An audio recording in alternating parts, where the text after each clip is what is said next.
So I wanted to take the time, man, to show appreciation to everybody who's reached out to me the last few days, man. It's been beautiful. I got messages from people all over the world, like literally, and it's so beautiful to see, man. And it makes me feel so good to know that my message reached you guys.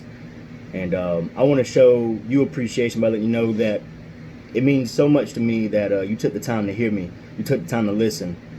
You didn't just shun my video off. You actually wanted to hear what I had to say. And that kind of that's the same love and appreciation I've received my entire life from the culture, man. I always have as a kid. My pops exposed me to it when I was a young kid, and I'm so appreciative because of that. You know, he was an sister, so with his girlfriends and his wife, I was around the kids, the families, the whole nine. I was raised around it, man. You know, when I had it in my life, so it was kind of like that was what I knew. It was what I was accepted in. I never got told I didn't belong. I was never told to mingle with my own kind. None of that. I was always accepted and loved. If ever I needed a roof or food to eat, I had that. I had that through my brothers and Dave and Thurm and Swole and Quentin, people who have given me things, man. People who have given me love and respect, who've never thrown shade, never turned their back on me, always taken me in. Even when I was down and they were counting me out, they believed in me. And I love y'all boys for that. I want y'all to know that. That's why I ride so hard for my beliefs. That's why I stand the way that I do and I fight the way that I do. Because it's frustrating when I see my own people make a mockery of someone like George Floyd. When you take pictures and you post them on social media with your friend's knees on your neck and you're smiling like the shit's funny. Because George Floyd could be Thurm, Swole, Quentin, Dave. It could be it could be my daughters, my brother. Your people. And you don't think about that. And you won't think about that until it hits your front door. And that's sad. And until then, you make everybody else's life miserable. Because instead of taking from the pile, you choose to add on to it. And you choose to stir that pot. And you stir it, and your people stirred it, and their people stirred it. So it's been getting stirred for decades and centuries, etc., etc. It's a racist lineage that keeps getting passed. And it keeps stirring the pot. And then the pot boils over. And then you wonder why the pot boiled over. When you were the main one stirring it up. Talking about all lives matter. Where? Bitch, where? Since when have all lives mattered? Because you failed to show it. You got plenty of this. Can't do this. It's irritating. You got so much to say, but you ain't doing nothing to provide a solution. You're becoming a problem. You've been a problem. You're irritating an old problem. Shit like this that happened with George Floyd is not funny.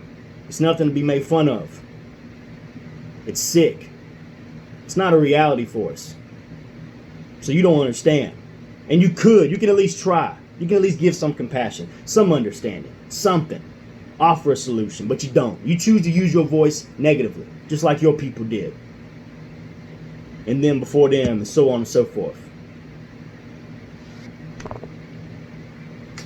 We didn't have to worry about getting ripped from our homes because of the color of our skin. We didn't have to worry about getting hung from trees and tied to the back of cars and trucks and drugged down the road because of the color of our skin. We weren't forced to drink from different water fountains because of the color of our skin. We weren't forced to eat at different restaurants because of the color of our skin.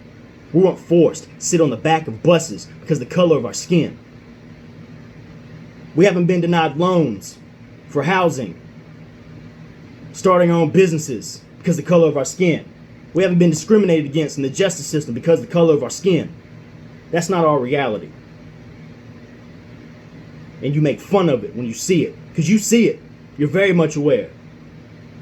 You're very much aware. And you choose to mock it. And then you want to wonder why people react the way they do. Now you want to know where the peaceful protesters are? Where the fuck was that energy at years ago when they tried? Maybe you should have listened to Colin Kaepernick a couple years ago. Maybe this situation may not have happened had you taken him seriously. He tried to peacefully protest. He said nothing. He took a knee. Then when you had the most to say about that, he'd let you know it was a no disrespect to the troops, had thousands of troops having his back in support of him, and you still decided to spit in his face. You might as well throw on a white hood and white sheets, because you know better. You shunned them. You blackballed them from the league. And now you want to know where the peaceful protesters are? You're kidding me, right? That's a joke. It's got to be. Better off asking a rhetorical fucking question. I don't know. All I know is this wedge that's between white and black is on us. That's a responsibility that's going to be there whether you like it or not. You can ignore it all you want to. It's going to be right on your front door waiting on you. That's our wedge that we placed there. We started this shit. And we don't listen when they try and speak to us through words. We don't listen. We keep spitting in the face and shunning them off. And then when they get violent, now you want to listen. All this change you've seen with the bills being passed where cops are no longer being able to be militarized in certain states, or they're trying to get those bills passed, or you got the DOJ finally deciding to investigate the murder of George Floyd because of violent protest.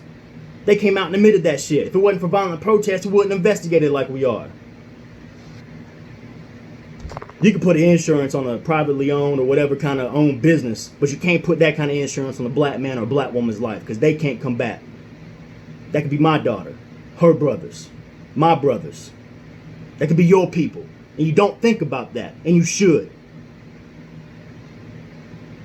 It's irritating. That's why there's a disconnect. And until you tighten up and decide to shed the skin that you're in currently, that hateful skin, and you decide to open your mind up, we're always going to have this wedge. We're always going to have this problem. And it's our fault. Anyways, I'm off my soapbox, man. Again, I love every last one of y'all who reached out. Blessings and love to everybody who supports. Take care.